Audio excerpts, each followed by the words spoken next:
Well, good morning to you, Desiree, and to the viewers at home. Of course, there is a lot of anticipation in terms of how the finance minister will present his budget speech today. But I'm going to jump straight into it and invite the DA's finance spokesperson, Dr. Dion George. Dr. George, as the DA, what do you expect the minister to speak about mainly? Well, there are a number of things that we're looking for today. In particular, we have a major problem with economic growth. It's very likely that our economy is going to go into recession this year. So we want to hear from the minister what he's going to be doing about accelerating economic growth. For example, he needs to look at how he's going to incentivize tax incentives for small businesses to operate more effectively, remove red tape for them, and also to incentivize domestic saving in particular. So make it easier for South Africans to save. Lower the tax, for example, on interest earned, and also increase the tax-free limit that you can save for every year. That's what we're looking for in the immediate term. Also, very importantly, the big elephant in the room obviously is Eskom. We know that the minister is going to be tabling today a debt relief bill for Eskom. So it seems as if he's ready to transfer debt from Eskom onto the national balance sheet. Now, we have a major problem with that because there is no plan for Eskom. The lights are off, it's damaging our economy. Government doesn't have a coherent plan. So what we want to hear from the minister is exactly what are they going to do in the immediate run to help South Africans who are battling. So incentives, for example, for business to operate and also for households. So, for example, we do want to see some tax incentives for solar and for inverters, etc., so that people can get off the grid and don't have to rely as much on Eskom because obviously Eskom is unreliable. Also, crucially, we're battling with the cost of living crisis at the moment. The DA has already made proposals to reduce VAT or remove VAT for an expanded basket of goods. For example, on chicken, on beef, on tin beans, on wheat flour, on baby food, on soup powder, on margarine, peanut butter, and tea and coffee. We believe that if that was removed off that, it would make it easier for South Africans to put food on the table. Also, we want to see what he's going to do about the fuel levy. We will certainly not agree to an increase. In fact, he should remove it completely because that would make petrol less expensive and also then transport less expensive and alleviate the plight of the poorest South Africans. It will make food also less expensive because obviously transportation is a major factor. Also, we're looking at what is he going to be doing about the ballooning debt. We know that interest payments is now the largest expenditure on the government's balance sheet, and we believe that he needs to cut back on wasteful spending. We could save, for example, up to 18 billion a year if we just were more efficient and cut out corruption. We could save 8 billion on catering for ministries. We could save 5 billion on police escorts for politicians that you don't need. Also, the 1 billion rand deal with Tottenham Hotspur, that definitely must not happen. And also the transfer to Cuba that has not yet happened, that 50 million, that also must happen. So there's a number of things we're going to look for today. Also, it's likely that South Africa will be grey listed on Friday by the Financial Action Task Force, and we want to hear from the minister exactly what are we going to do in the short run, because it's going to make it more expensive for financial transactions in South Africa. So he has quite a number of things to do.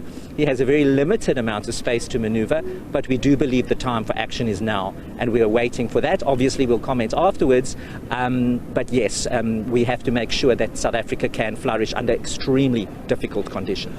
On the issue of the government taking on a portion of the Eskom debt, are you guys opposed to that? We are opposed to it in the absence of a coherent plan. Obviously, nobody wants a grid to collapse, but what we've said for a very long time is Eskom needs to be unbundled, and that means that we need to inject the private sector in so that we can generate more energy. That is what we're looking for. If a debt transfer was part of that kind of a package, then obviously we'd have to consider it. But merely taking up to 200 billion or maybe even more of Eskom's debt from Eskom onto the national balance sheet means that South Africans don't have energy. They still have to pay for it at the moment, and they're going to have to pay more. It's going to crowd out service delivery. Why not get private capital to invest? I mean, it makes perfect sense to do that.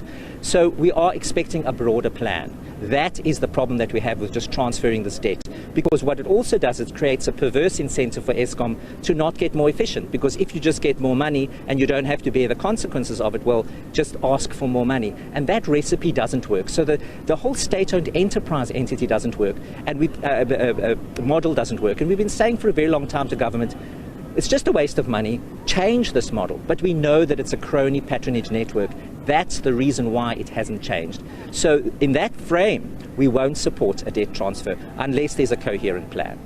Now, in the State of the Nation address, the President did allude to the fact that the Finance Minister is expected to make announcements on the rollout of solar systems for businesses and households. Would you expect that each and every person would receive these solar panels? Well, I would think that what would be sensible for the Minister to do is to create... And would it be affordable also? Well, I think under the circumstances, if you look at the economy, if you look at the fact that the rolling blackouts are killing economic activity, it's worth the investment to do that. So what we would expect the Minister to do is to say to small business in particular, and of course bigger business too, but most of them already have made their provisions. But for small business in particular, to get tax incentives for solar panels, for example, or for generators, but also to actually have money available, because if you're just going to claim it as a tax rebate, you might not be generating enough revenue to do that. So we believe that there should be a direct relief on that. Also for households, because we don't know the overall impact of the rolling blackouts. For example, if a school child can't do their homework because the lights are out, that's going to be years that we're going to see the result of. So you want to have immediate relief. And so what we think for households, we believe that 100,000 Rand rebate would be in the right ballpark given the price of this type of equipment. So we do believe it's affordable, and we do believe that it's a very important investment in South Africa's future, because we have got a major energy crisis here, government-induced energy crisis, and now we actually have to pull together to sort it out. The DA does have a very comprehensive energy plan. We've given that to government. We're going to be rolling out a bill now, a private member's bill, for solar relief as well. So I think we're all supportive of that, and I think we must just do that and get it done now. Lastly, before I let you go, there is the issue of the rising cost of living. Would it be a fruitful time to be announcing social security measures like the mooted basic income grant today? The DA does support a conditional basic income grant because South Africans are struggling. We know they're battling to put food on the table, and the relief of 585 Rand, we think that that would be a reasonable amount. So we've included in our alternative budget that type of relief for all unemployed South Africans unto the age of 59 from the age of 19. So we believe that that is doable, and we believe that the Minister should continue with the social relief of distress grant. But as our economy gets better, there will be space for a basic income grant that everybody would be able to access, because people are better placed to spend the money as they see fit, rather than rely on government for free things. Rather give incentives, give cash to people, and they can spend it how best they want to. The market is more efficient that way.